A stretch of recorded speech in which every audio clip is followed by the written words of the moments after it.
Assalamualaikum warahmatullahi wabarakatuh. Perkenalkan, kami dari Koas THT beranggotakan Saya Elma Nafiana Yahya. Saya Cendeni Chandra Dewi. saya Wahyu Wilda Safitri Dan saya Tarendra Rumanialuti. akan menjelaskan mengenai tes pendengaran. Selamat pagi Bu, ada yang bisa saya bantu? Pagi Dok. Ya Dok, ini telinga saya kayak kurang dengar gitu Dok. Oh kurang dengar.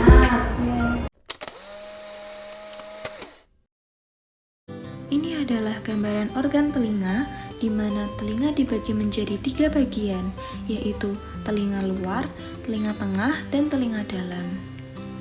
Daun telinga akan menangkap gelombang suara dari luar, kemudian akan masuk ke dalam liang telinga, lalu menggetarkan dari gendang telinga, yang kemudian akan menyebabkan bergeraknya tulang-tulang pendengaran, yaitu malleus, incus, dan juga stapes.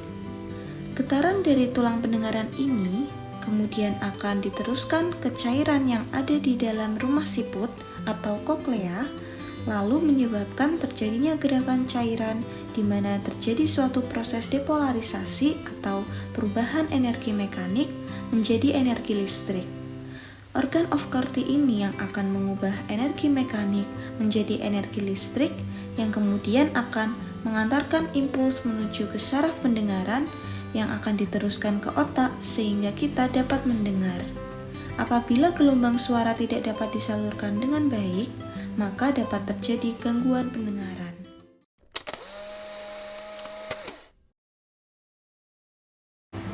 Pendengaran merupakan organ yang sangat penting bagi bayi dan anak usia dini. Dengan pendengaran, maka seorang bayi dan anak dapat belajar berbicara, berbahasa, melakukan sosialisasi, serta meningkatkan perkembangan intelektual. Ketika terjadi gangguan pendengaran sejak lahir, maka dapat berpengaruh terhadap kemampuan bicara dan bahasa, serta mengakibatkan keterlambatan perkembangan kognitif pada anak. Gangguan pendengaran pada anak perlu dideteksi sedini mungkin, mengingat pentingnya peranan fungsi pendengaran dalam proses perkembangan bicara. Keterlambatan dalam deteksi berarti pula terdapat keterlambatan untuk memulai pengobatan dan akan membawa dampak serius dalam perkembangan selanjutnya.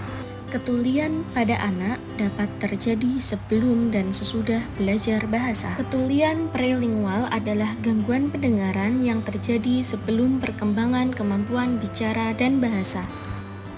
Sedangkan untuk tuli postlingual adalah gangguan pendengaran yang terjadi setelah perkembangan kemampuan bicara dan bahasa secara spontan.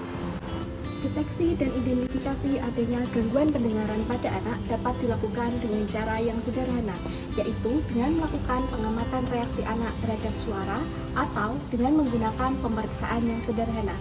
Adapun pemeriksaan yang dapat dilakukan meliputi pemeriksaan refleks Moro. Untuk pemeriksaan pendengaran, bayi diposisikan sedemikian rupa dan diberikan suara keras, misalnya dengan tepuk tangan tanpa menyentuh tubuh bayi. Interpretasinya normal apabila bayi akan merentangkan tangan atau terkejut, dan apabila tidak ada respon, maka curiga adanya gangguan pendengaran.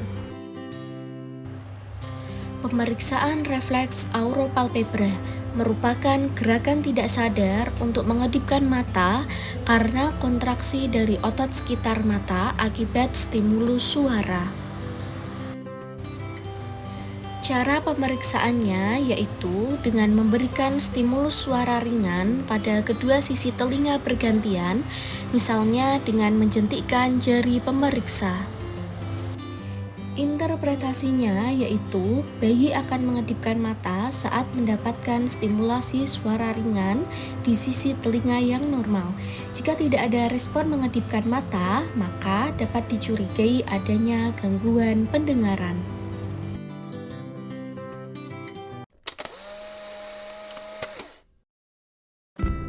Tes Otoscopic Emission atau OAE merupakan pemeriksaan screening tahap awal pada bayi untuk melihat kemungkinan terjadinya ketulian atau tidak.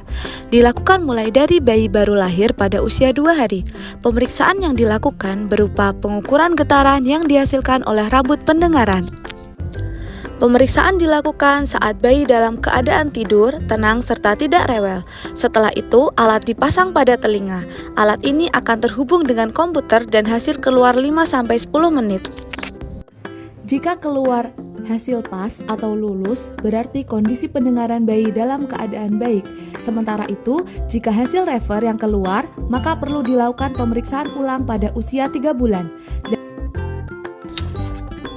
Yang menjadi catatan, bayi belum dikatakan mengalami gangguan ketulian sebab pada usia 2 hari kondisi organ pendengaran bayi belum berfungsi dengan sempurna dan masih dalam tahap berkembang. Setelah 3 bulan dilakukan pemeriksaan ulang OAE dan tetap ditemukan hasil rever, maka yang harus dilakukan yaitu pemeriksaan lanjutan tes BERA. Timpanometri merupakan alat yang digunakan untuk mengetahui fungsi dari telinga tengah, mobilitas membran timpani, dan tulang-tulang pendengaran. Timpanogram merupakan grafik dari hasil pemeriksaan timpanometri, grafik yang menggambarkan fungsi dari telinga tengah yang berasal dari perbedaan tekanan pada membran timpani. Timpanogram tipe A merupakan timpanogram tipe normal, karena tekanan yang sama pada kedua sisi gendang telinga, sehingga suara dapat melewati secara efisien. Tipe A mengindikasikan telinga tengah normal, tidak ada cairan atau kelainan fisiologis yang menghambat masuknya suara dari telinga tengah ke telinga dalam. Tipe lain yaitu tipe B dan tipe C. Tipe B membentuk garis datar yang menunjukkan adanya proses patologis pada telinga tengah yang menghambat dari gerak membran timpani, misal karena adanya cairan atau infeksi telinga tengah. Tipe C menunjukkan adanya tekanan negatif pada telinga tengah akibat gangguan dari fungsi tuba eustasii. Pemeriksaan BERA atau Brainstem Evoked Response Audiometry merupakan pemeriksaan elektrofisiologik yang objektif, non-invasif untuk menilai respons sistem auditorik. Tes BERA dapat memberikan informasi apakah saraf menyampaikan impuls suara ke otak atau apakah kecepatan penyampaian suara tersebut dalam batas normal atau tidak. Pada pemeriksaan BERA dilakukan di ruangan yang tenang dan terlindungi dari medan elektrik, pasien diperiksa dalam posisi tertidur dan rileks. Pada tahap awal, bersihkan kulit pasien dengan skin preparation gel pada bagian dahi dan belakang telinga atau retroauricula. Selanjutnya, tempelkan elektroda pada bagian dahi dan retroauricula atau belakang kepala dengan pasta konduktor khusus. Setelah itu, masukkan prob stimulus pada liang telinga, biru untuk liang telinga kiri dan merah untuk liang telinga kanan. Setelah prob stimulus dan elektroda terpasang dan anak telah tertidur dengan tenang, maka pemeriksaan dapat dilakukan. Stimulus akan diberikan melalui headphone unilateral pada sisi telinga yang diperiksa. Stimulus yang diberikan berupa stimulus klik atau tone burst. Reaksi yang didapat akan diproses melalui program komputer dan ditampilkan sebagai 5 gelombang defleksi positif, gelombang 1-5 setelah stimulus diberikan. Berikut adalah alur screening pendengaran bayi baru lahir. Dengan usia lebih dari 24 jam, maka dilakukan tes OAE. Apabila hasilnya rever atau tidak lulus, maka 3 bulan selanjutnya dilakukan evaluasi otoskopi, timpanometri, DPOAE, dan AABR. Apabila hasilnya tidak lulus, maka dilakukan audiologic assessment, AABR klik plus tone burst. Tes fisik digunakan sebagai screening. Syarat dilakukan tes fisik di ruang yang sepi serta jarak 6 meter.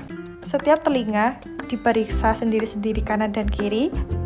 Telinga yang tidak diperiksa ditutupi dengan kapas basah yang ditekan dengan jari selama dilakukan tes. Dokter mengucapkan bisilabi. Interpretasi hasil tes. Apabila pasien mendengar pada jarak 6 meter berarti normal. Apabila pasien mendengar pada jarak 5 meter tuli ringan, 4 meter tuli sedang, dan kurang dari 1 meter tuli berat.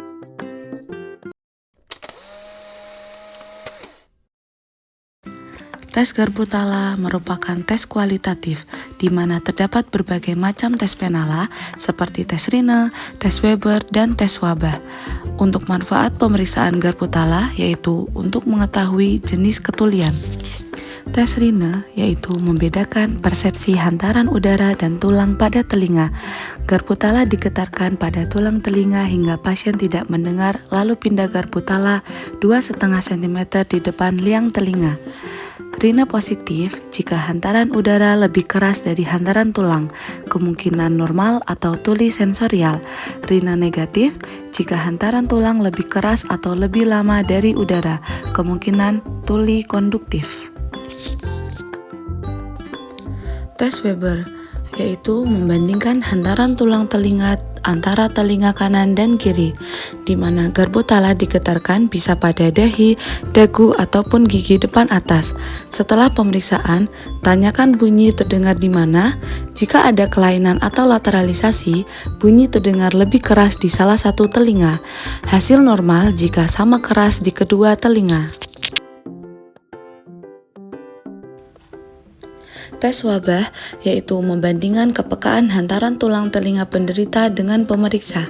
Syaratnya yaitu pemeriksa harus berpendengaran normal. Garbutala digetarkan kemudian diletakkan pada belakang tulang telinga pemeriksa. Jika sudah tidak terdengar, letakkan pada tulang belakang telinga pasien.